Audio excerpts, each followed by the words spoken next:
Žmonės, jūs bent jau suprantat, kad jūs be Rusijos gyventi negalit. Ir aš kokį nors įdomų, rimtą video, kuris gali iš esmės pakeisti jūsų gyvenimus. Jau kažką tai, bent jau susimastytumėt ir kažką kitaip darytumėt gyvenime. 1000 peržiūrų, 2, 3, 15 komentarų. Ant durnios, važiuodamas Rusijoje, nufilmuoju šašlykus už 5 eurus. Biškai mažiau, 4,83 parašykas kaina. 200 000 peržiūrų. Daugiau nei 300 komentarų. Jūs patologiškai priklausomi nuo Rusijos. Jūs tą suvokėt, suprantat?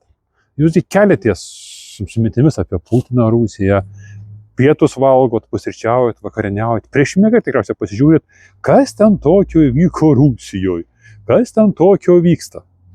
Čia panašu į kliniką. Įsivaizduokit dabar, jeigu iš jūsų gyvenimo dingtų Rusija.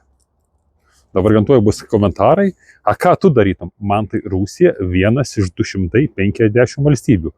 Jūs puikiausiai žinot, kiek aš pasaulio valstybių, šiemet gal bent 20 naujų pasaulio valstybių aplankysiu ir dar tikiuosi, bent kokias 3-4 dar naujas spėsiu aplankyti.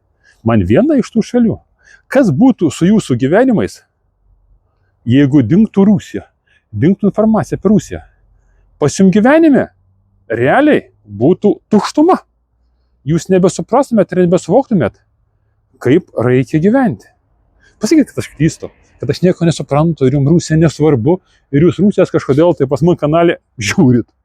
O suprantu, kad jūs nežiūrėtumėt, kad mano, arba bent jau tiek patys viskas surinktų tenai video apie tai, kaip keisti gyvenimą, netgi apie Lietuvos politikus ir tai jūs mažiau žiūrit negu apie Rusiją. Paaiškint man, kame čia reikalas, dėl ko jūs taip esat priklausomi nuo Rusijos ir dėl ko jūs ją taip mylit ir be jos gyventi negalit. Bet kokiu atveju tu myli, nors tu galvoji, kad tu jos nekenči. Aš jau rašiau apie tai, kad neapykanta tai irgi yra viena iš meilės formų, kuri labai lengvai perina į meilę. Pažiūrėkit, visi seni holivudiniai filmai. Iš pradžių du veikėjai, vyras ir moteris, vienas kito nekenčia ten tuduin. O ko pasibaigia? Karštais bučiniais ir aistringų seksų. Tai va tie visi, kur nekenčiat Rusijos, bet be jos gyventi negalit, nenustebsiu, jeigu jūsų gyvenimai pasibaigs aistringų seksų su Rusija. Bet kokiu atveju, tu esi nuostabus. Bus ten pastovus seksas su Rusija ar nebus, ar tu anksčiau laiko nugaiši, bet kokiu atveju, tu nuostabus. Jeigu netgi apie tai ir nepagalvojai.